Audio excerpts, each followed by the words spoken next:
Yes people, what is going on? So today we're going to be talking about Borussia Dortmund and England's new rising star, Jadon Sancho.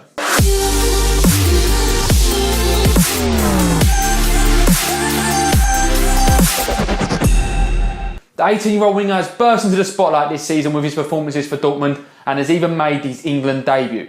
The ex-Manchester City youth player has adapted to the Bundesliga like a duck to water and is setting himself up to be a future England regular. Born on the 25th of March year 2000, Sancho would begin learning his trade playing football on the streets of Kennington. At the age of 7, Sancho would sign for Watford, spending 7 years at the Hertfordshire club. Even at a young age, Sancho's talent was evident, and at the age of 14, Sancho would sign for Manchester City for an initial fee of £66,000, which could potentially rise to £500,000. Sancho would excel through the ranks at Manchester City, establishing himself as one of the academy's hottest prospects and helping them reach the FA Youth Cup final in 2016-2017. But it was not only at club level Sancho was making a name for himself. For England, Sancho was gaining international recognition for his performances during the UEFA European Under-17 Championships. Sancho would go on to have a hand in 10 of England's 15 goals and would go on to help his team win the tournament, whilst also being awarded the Golden Player for the best player of the tournament. Following his success with both club and country, the Manchester City chairman would publicly express his admiration for Sancho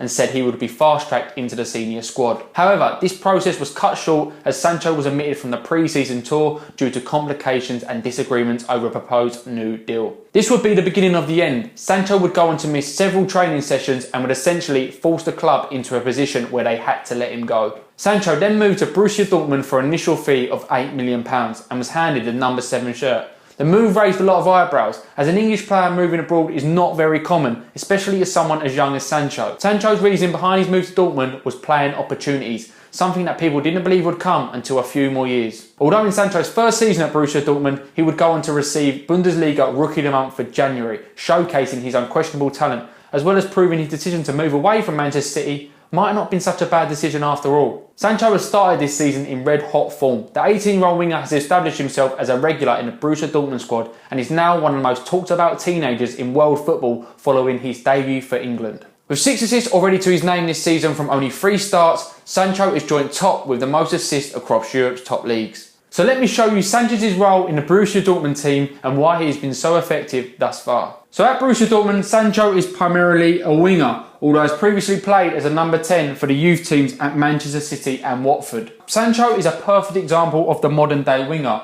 in which rather than stand high and wide to receive the ball, he will also tend to drop inside into pockets of space in order to receive the ball, get on a half turn and drive at the opponents. When Sancho is on the ball, he's just as comfortable dribbling on the outside as he is on the inside in order to create chances for teammates.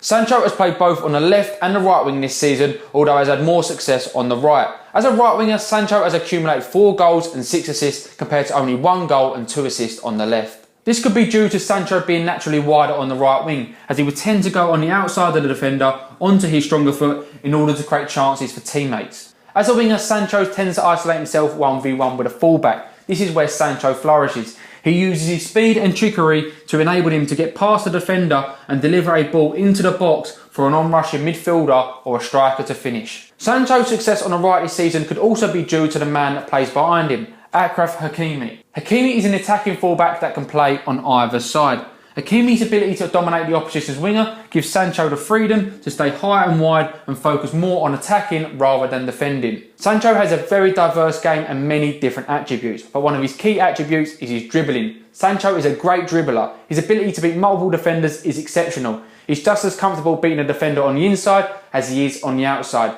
He's also filled with boxes of tricks, so when Sancho is in full flow, he's a very hard player to stop. Another key attribute of Sancho's game is his creativity. This is evident in the amount of assists he has so far this season. Not only is he a great dribbler, but he also has a great end product to go with it. His awareness of where others are around him is very good, and he often tends to look to create chances for teammates rather than shoot himself. Finally, a key attribute in Sancho's game is his decision making. This isn't very common in a young player, but Sancho breaks that stigma. His ability to dribble and create wouldn't be so good if he didn't dribble in the right areas or pass to the right player. Sancho very much understands his role at Dortmund, and this is evident to see when he's on the ball, as he often makes the best decision for his teammates rather than himself. So that is Sancho's role in the Borussia Dortmund side and why he's been so effective thus far. So what do you think of Jadon Sancho? Is he England's next rising star? Let me know in the comment section below. But once again, don't forget to like and subscribe for more upcoming videos. And until next time, peace.